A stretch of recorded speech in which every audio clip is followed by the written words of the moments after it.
So today on our Real Talk session, we have Nadia with us. Hi.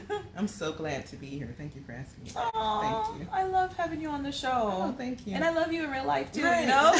She's my girl. I wanted to talk about something that is I feel it can resonate with so many single professionals today. I feel like so many of us, you know, in our 30s, 40s, we feel beat up. Mm-hmm. We're single.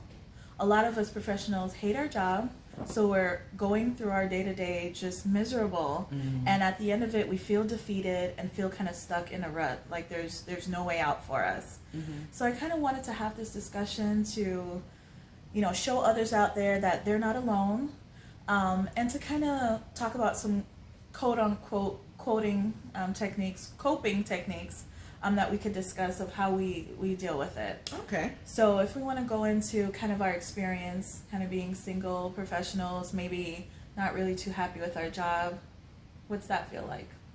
Well, I can say, you know, I've been with my current employer for about 15 years. Mm-hmm. And what really kept me going was climbing the ladder. You know, I was really interested in, you know, getting that next promotion, getting education. I went back to school a few times. I did my associates, and I went back and got my bachelor's, and I went back and did my master's. So that kind of, you know, that ambition within me mm-hmm. was helping me not be so miserable. You know, just climbing that ladder. What's the next thing? What's the next thing? So that really did help me up until where I am now. I feel like I'm kind of at the top. And so I started, that feeling started sinking in, like, okay, I'm just coming here, I'm not really making a difference, or I'm not really feeding my passion. So after a while, after the new car smell kind of wore off of the position, you know, when it's new, you're great, you're happy, you know. So once that kind of wore off, I decided to try to figure out what was my real passion. You know, what was really driving me, what could drive me, you know, mm-hmm. things that I hadn't done before. Just trying to find out more about myself. What do I like to do? What would I do for free? You know, a lot of people say, well, you know, your passion is whatever you would do for free. You know, trying to develop those things is what's helping me to go to work, because my work, my 9 to 5, even though it's not, you know, everything that I need or want at this time, it does finance what I want on the side, you know, so I need it. So that part of me getting from my job, the financing part, to actually finance my side business and venture is what helped me to cope. Okay, you said so many good things in that one spiel, so I want to kind of break some of that down. Okay. First thing that you said, and I think this, again, can resonate with so many people, because so many people are thinking, if I just get that job, right? If I just get that next promotion, that raise, that promotion, I'll be happy. I'll be happy. If I just get this, if I just get that. Right. And then you get there, and then you find out, I'm just as miserable as I was. The money is better, okay. Right. It does help with that, you know. But yeah, like you're saying, you know, you still kind of, but what happened with me, I fell into I kept promoting. So over the last 15 years, I've been promoted 7 times. So I didn't have that time to just sit for years in one position and just kind of marinate in it, you know. So now I kind of am getting to that place where I'm just marinating and feel like, okay, this is where I'm going to be. I may ride this position out for the rest of my career, or while I'm at my current employer, unless I leave out, you know. So that's basically what I'm doing right now. Okay, and that's good, because I wanted to talk about that, because I do feel that a lot of times we equate our happiness to having a husband, having a wife, having a partner, having a good job, making a certain salary. And I want to dig deep into that on the people that are truly happy. You know, what are the attributes? What are the things they do? Because like you said, you don't want to get to the end of that ladder and then feel the very same way. Mm-hmm. So you said that when you got to your pretty much the top, you said, okay, what is it that I really care about? What is it that I really love? Right. And I think that's a huge part of it. Like, a lot of us just did what we were told. We went to school, we got a degree, we got a good job, and we hate it. Like, how many of us went to school for something and ended up totally doing something different? Right. Okay? Exactly. And I think we have programmed ourselves this way. And like you said, people really delving down inside themselves and thinking, what is it? What is my passion? Right. And I know sometimes, a lot of times, if it's something creative or something that's not kind of standard, we feel like, okay, we can't do it, right? Like if it's something artistic, or you started your business, what's your business on? Crown Training and Consulting. I'll be doing GD prep and doing small business support. Okay, so something like that. It's not something like architecture or something you can just go to school for. So if it's something that's not, inside the box, a lot of times we're discouraged and we feel like, okay, we don't have the skills necessary. A lot of us, especially Black or minorities, feel like our parents weren't rich. They didn't have the skills. Right. They weren't business owners. Like, where do I even start? Yes. So I want to encourage you guys, just like I'm doing this show, just like Nadia is trying her thing, is you need to get in the space. That's what I always tell people. Yeah, you might be unsure. You're not sure if this is my calling. You're not sure if this is for you. But when you are in that space, it will lead you to where you need to be next. Tony, I love TD Jakes. TD Jakes wrote a book about that. And he even spoke and saying that if this thing is not the thing, it'll lead you to the thing, that'll lead you to the thing, that'll lead you to the thing. You just have to do that first, make that first step. Exactly. And then the creativity kind of pours in, but you have to start. Exactly. And in order for opportunity to find you, you need to be there. Right. So I encourage everyone, there's something that you can do today. And that's another thing too. People are thinking, oh, well, I've got to quit my job to start this whole thing. But there's something little that you can do today to help somebody. Whatever talent you have, help somebody today. Right. And even if it's something as small, like a lot of times, because I've done crisis counseling and a lot of the clients are autistic, let's say if they write or something like that, I'll tell them, hey, why don't you just make it a post every day? Let's say Monday through Friday, I'm just going to put an inspirational post, like a little poem, a little blurb on my social media. That's free. Right. And you blessing people when they scrolling on your page and see that, like, okay, I can go to that person for kind of a bump for my day. Yes. There's something everyone can do to start right now. And I'm encouraging you to do so. Well, I would say as well, being, and I know there are some single people without any children, but having a child. Oh my gosh. Really, that's another thing. You're so focused on raising your children, or that's just what you focus on. Even if you're married, that can happen. You're so focused on your children that you forget yourself. Oh yeah. So, and then being in a few relationships, that for me personally, I just found my happiness or content in doing the things that person wanted to do. Because with me being, in my 20s, I was just going to school and raising my child. I didn't really do anything extracurricular. Okay. So when I would date, I would have that person who like, oh, what do you want to do? And then I would just do things that they would want to do. Never really digging deep into myself to figure out what is it that I would like to do. What are fun things that I want. I was never athletic, growing up as much. So just, finding out, or I would say participating in things that whoever I'm dating, they're doing. If they like to play, some kind of tennis or ball, or if they like to go on picnics and their family doing kickball, I would do those type of things with them, and my kids would just join in, stuff like that. So, but at this point, when you're really single, like I'm really single, not dating anyone, it's like, okay, so what can I do with my kids that I can find fun? What can I do, with myself that I can find fun and interesting, just to make my life more fulfilling for myself. So if I do ever find a mate, I already have that. I'm not looking for that person to entertain me. Oh my gosh. I had got into that habit a little bit. Yeah. And that is so real. And I think many women do that. Like, we find our happiness and our drive for life, our world, in this person. And that just smothers them and drains the life out of them. Right. I've heard one of the speakers say, and I really agree, that the best partners are people who know how to be alone. People who know how to find contentment in their current life. Like you said, finding the things you enjoy, having that balance in life, and being fulfilled, going after your dreams, accomplishing things, those kinds of things before you actually go with someone. So I think that is a great point. So people, if you're thinking that you're going to be happy, if you just get that person, the more experience, the more you'll come to know that feeling when that person isn't acting right will come right back. Yeah. And that's the thing that everyone, I think, needs to be cognizant of. It's cute in the beginning. Exactly.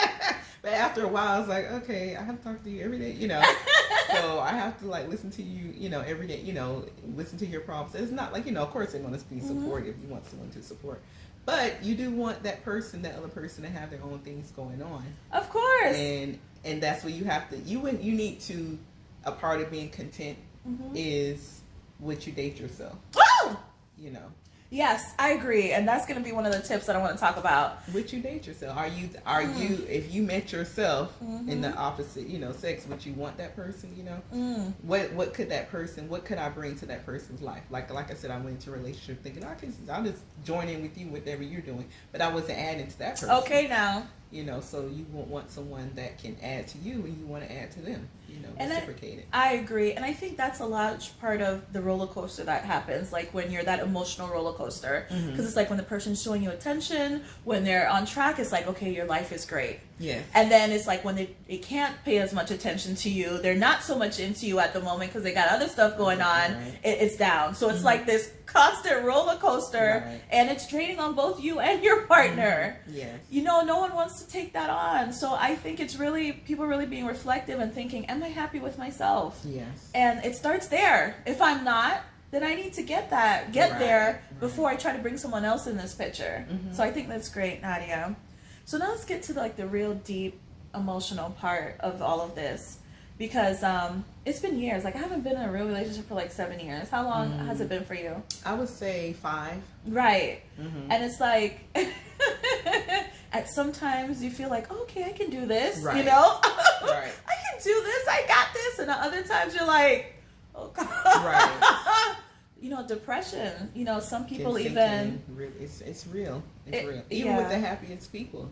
I've seen people. I don't know if you've noticed this, but not anyone I know personally. Yeah. But I'll see influencers that are deemed influencers on social media, YouTube, Facebook, and then they're doing all this content about loving yourself, just things like that to that effect. And all of a sudden they commit suicide. And it's like, wow, that was a real thing for them, and it hurts me so much. I'll see, this influencer, it's like, what happened? You go back and look at their content, they were just, they were trying to instill that into other people, but apparently they didn't have it for themselves, if that's what wound up happening, So it's a fight for all of us. We can't assume that because someone is online being happy and all that they really are genuinely happy. Just like the saying is, check on your strong friends. Oh my gosh. It's all of us have those moments. Woo!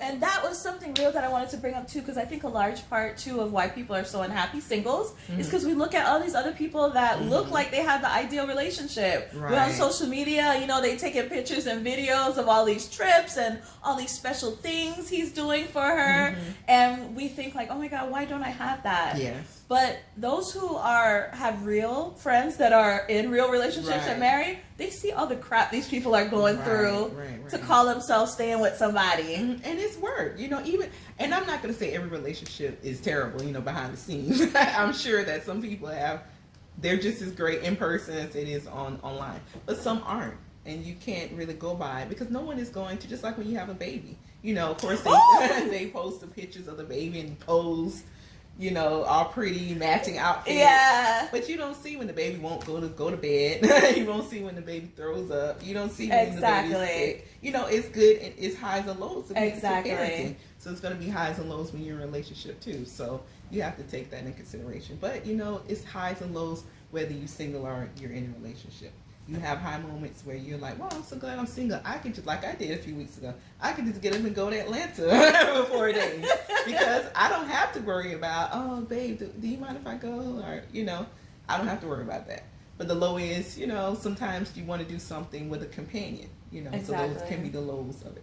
But like I said before, if you find that something that you really like, that really makes you happy, like I'm not an athletic person, but I'm trying to think of a sport. I'm researching different sports that I can do at my age where it doesn't break me down too much. But it's fun. It's fun exercise. You can meet different people and not necessarily looking for someone for a date, but just, hey, hang out, go have a drink with someone, male or female, know, just to build some friendships. Yes. So I'm looking, tennis is on my radar right now. Tennis? So, okay. Tennis. I really want to learn how to play tennis. Okay? That's my thing now.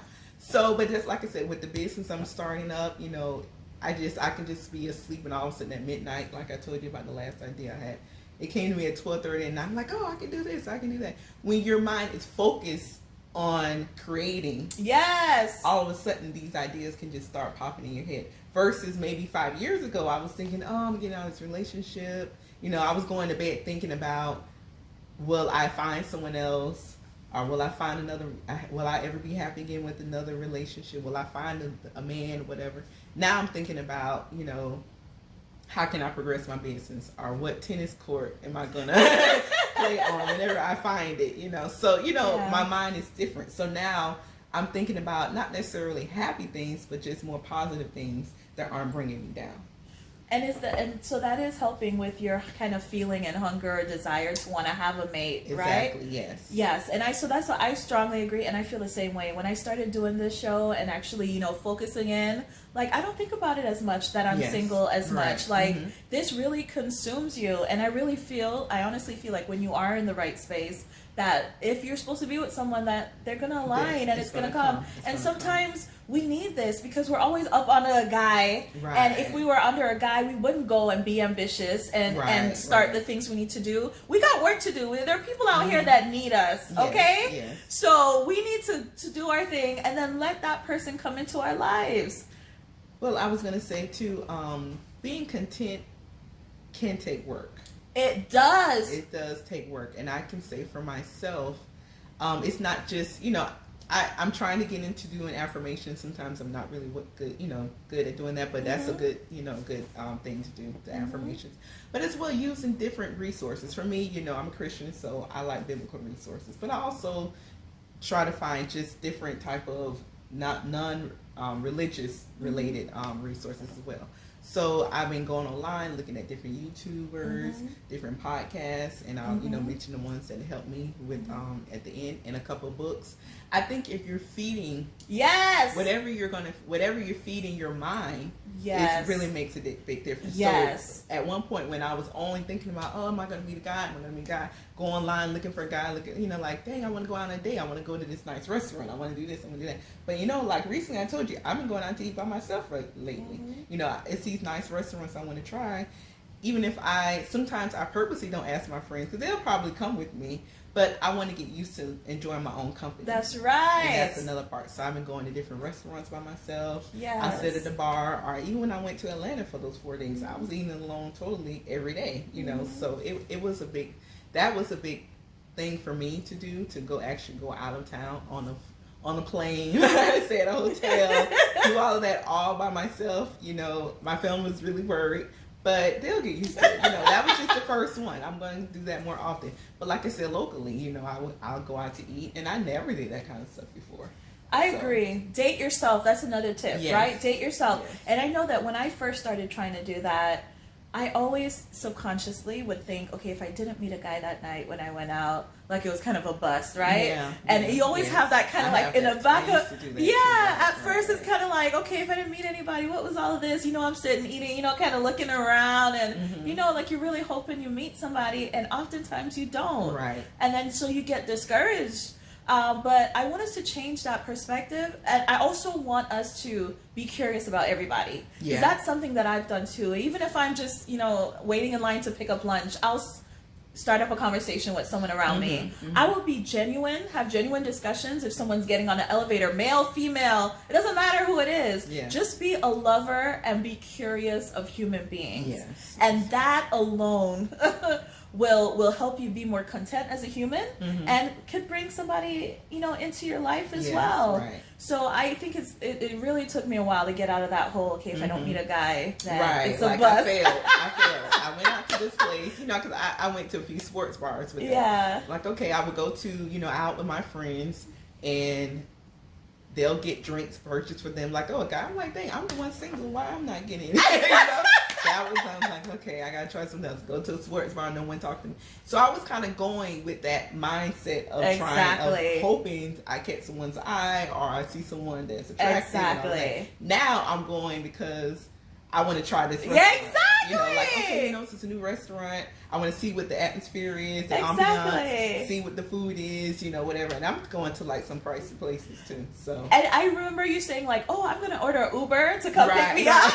Yes. Okay. Dress up, go like I'm on a real date, you know, and then go there, eat my 3-course, whatever, and then come back. So, but my mind isn't, oh, I wonder who's going to be there, whatever. Because, you know, a lot of times when you go out to nice restaurants, there are people on dates. Yeah, exactly. So, you know, I'm going because I want to know what the place is like. You know, I'm not waiting anymore. Before, and another reason why I went to Atlanta is because for the last 3-4 years, I kept telling myself, oh, when I find someone, I'll go to Atlanta with them. You know, when I get a boyfriend, I'll go to Atlanta with them. And, you know, and it just came to me maybe 2 months ago. I'm like, you know what? You can't wait to put your life on hold on the things that you want to do. Exactly. Because you don't have a significant other. So that's why I just went. And I enjoyed myself thoroughly. Anaya, I am so proud of you. Thank you. I am so proud of you. And you know, another good point that you made was that it's easy to call someone up, right? Because you want to call someone because you don't want to go by yourself. And sometimes I call like a male friend up or a male cousin, and it's like totally cock blocking, right? Right. But it's like you just don't want to go by yourself. But I agree with you. Try to resist that urge to like always have someone so that you kind of feel validated or feel like, okay, you know, I'm not going to be bored. So I totally agree with that too. So ladies, stop bringing a little side thing on your outings with you, okay? Right.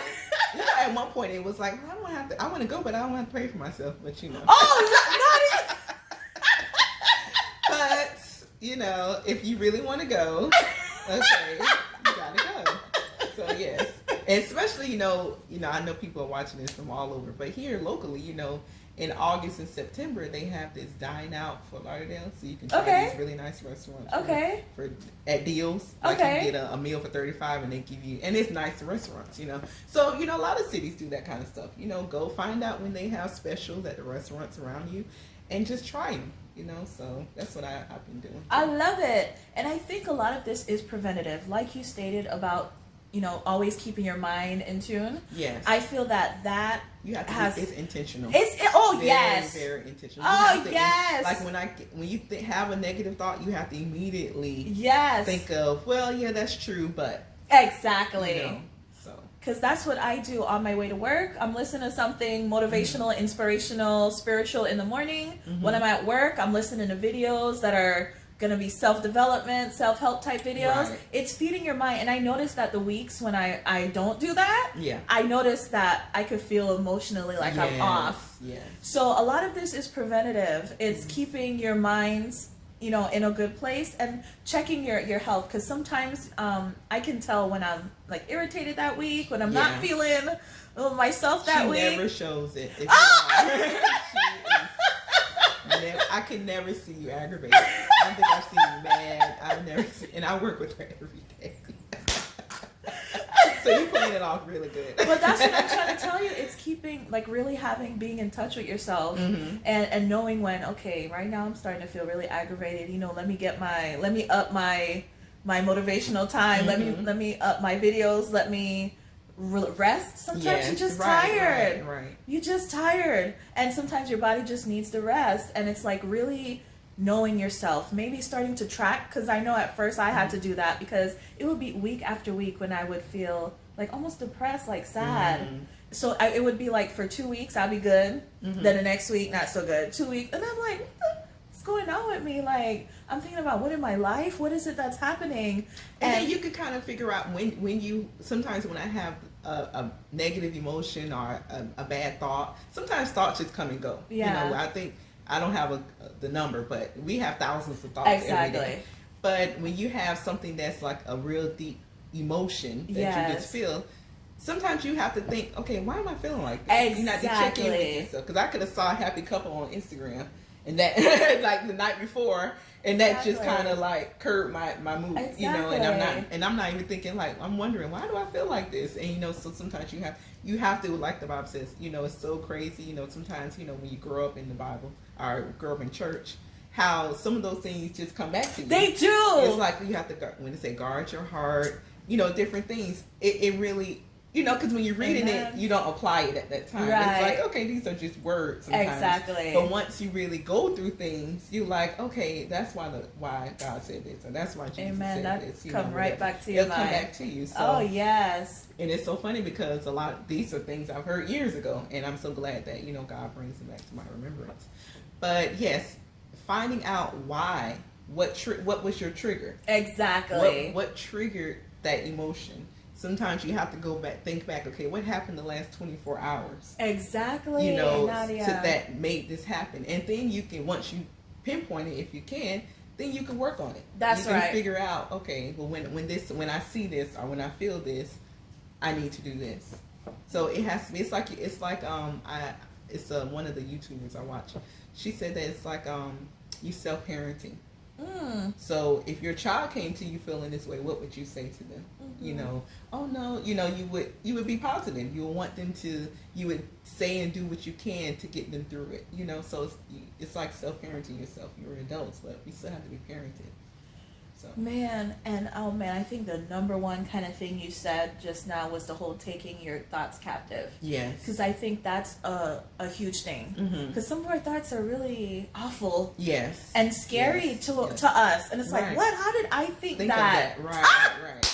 In the name of Jesus, right now, I want people to know that you're not alone. You're not crazy. That we all have thoughts that are scary if we had to open our mouth and tell someone what came to our mind. Right. So I want you to know right now, just because the thought came doesn't mean you have to take action on it. And you don't have to feed it. That's right. Yes. Because as you said, that thought leads to another thought, to another thought, and we down the rabbit hole, and it's hard to get out. As you said, when the thought comes to mind, what do? Find out. For one, you can either speak out loud, because normally if you're thinking something, as you're talking, it'll override your thought. Okay. So you can say something negative. I'm just saying, like, oh, if you have a thought of, oh, you're never going to find anyone. And then you can say out loud, well, I'm the righteousness of God. Whatever God has for me, it's going to come to me. That's right. And so if you sit in silence, your thoughts will go from one thought to another. It'll just keep growing and multiplying. But if you speak out loud what you want yourself to hear, because faith comes by hearing, you have to say it out loud for you to. It's like you're talking to yourself. You have to say, you don't necessarily have to say self, but what you say out loud is what your heart will eventually believe. What you hear is what you're going to believe. It's like if you're a parent and you say negative things to your child, eventually they're going to start believing it and they'll take it on. It's the same way. You have to speak the positive things that you want your mind to shift to. Because our thoughts, I was one podcast person. She's minister's wife. She always interviews other ministers and pastors, females. And one female pastor said, sometimes even while she's preaching, a crazy thought would just pop up in her head while she's preaching. Okay, now. And she's like, where did that come from? So it's normal to have off the wall, or you may think about something you did 20 years ago with some man. Yeah, it's true.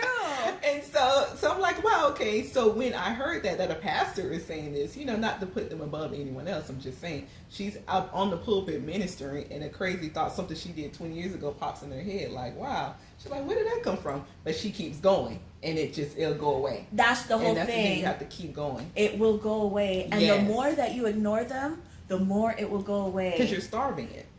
That's right. Yes. I'm telling you, Nadia, I used to have crazy thoughts about killing and that kind of thing. You know that, Nadia? Wow, no. No, I did. Wow. And the thing is that, and I have no issue with this person. Yeah. I have nothing going on. But thoughts like that would come to my mind. And I would be so afraid, like, why am I thinking this? Like, is something wrong with me? And then that thought would just bring me down to another thought and another thought. And I would be so scared of myself.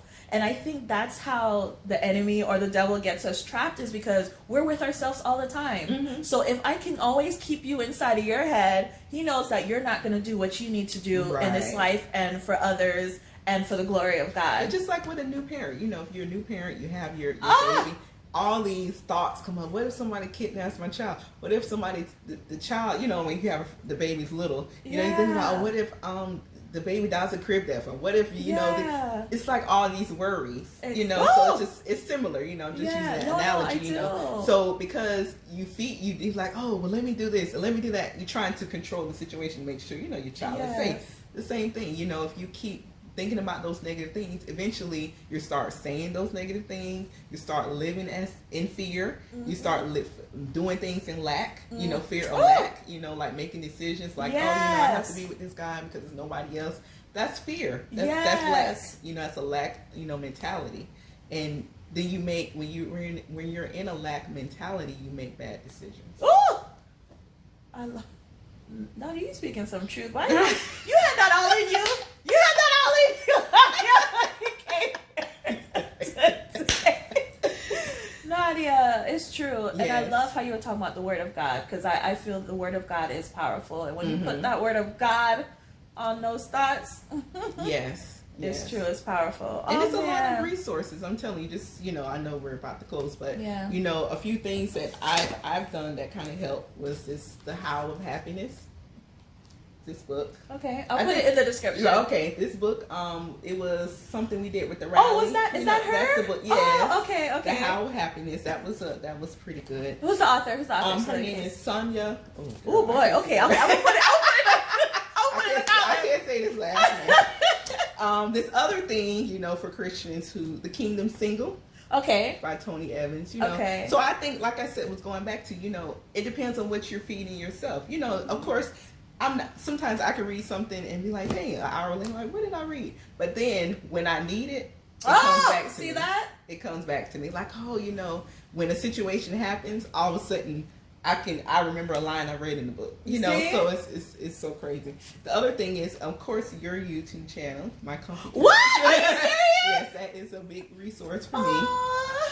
A couple of other YouTube, Chasing Yonci and the Lyn Coaching. That's a couple of YouTubes I watched. The podcast, Dear Future Wifey. I sent you a clip on that. Yes. That's good. And In the Light with Dr. Anita Phillips. So these are just some things that help me. I use as resources. But I think that once you find what you're interested in, you know, that's just what I'm interested in. Yes. You know, if you find something that you're interested in, if you're interested in pursuing finance, if you're interested in pursuing IT, worry about those things. You know, find podcasts, YouTube, books about the things that interest you. Like I should start looking at something about tennis, because I know I'm gonna play tennis one day. I know I am. So, but I'm just saying, if you find those resources to help you. So if you're lonely, find resources that are about loneliness, how to curb, you know, loneliness. If you business ideas, you know, it's so many. YouTube, you know. Yeah. So many things on YouTube is crazy, but it can be overwhelming, but it's so many things that you can do to help curb those thoughts, curb your thoughts of loneliness, not being content. You have to be so intentional. And I'm telling you, and we're not saying that it's never going to happen, right? Oh, definitely so not. We're It'll still help. Exactly. It's not perfect. It's not the final, you know, perfect, you know, situation or remedy for it. But it definitely will help. Yes, and it will reduce the occurrence of it. Yes. Because you find that it doesn't happen not nearly as much when you're keeping yourself busy. Yes. Oh, and therapy too. Yes. You know, yes. Sometimes people are, you know, kind of skeptical about therapy or life coaching. I mean, these people are here. They have those gifts. They have talents. The ones that do. Not everybody, you know, does. You have to find one that you really like. Yeah. You know, I had a habit of whoever I just found, I would just go in like, oh, I'm not really feeling it, but I already started. You know, no, you have to keep looking. Because I was kind of like that, I guess, with relationships too. Like, I'm in here now, so I might as well just say, you know. So, yeah, no, you have to keep looking until you find that right one that connects with you, that can really, you know, like with me, it helped me to find someone that was Christian oriented, you know, that kind of, you know, so whatever your belief is, you know, whatever, just find that person if that's what you choose to do, but keep looking until you connect with them. For the right person. I love it, Nadia. Nadia, man, you touched on all the things I wanted to touch on. Oh, really? Okay. Like, I feel like it was just meant to be this conversation. Yes. Well, so, man, everybody's listening at home. Again, I want you to know you're not alone. We experience the same thing, and I'm sure there's so many out there as well. But just as we've given you some tips of the things that we kind of do to help us, you know, get through and actually be impactful in the world, and maybe somebody will come along. Right, Nadia, as we're doing our thing. As I'm playing tennis, as I'm doing my business, you know, as I'm going to work, you just have to keep moving. The world doesn't, even when people die, the world doesn't stop. That's right. So you have to keep moving. That's right. Oh, I love it. Okay, Nadia. So thank you again for being on my comfy couch. I always love having you. Thank you. A real Thank talk you for having session. me. And we'll see you next time on my comfy couch. Thank you. Toodles.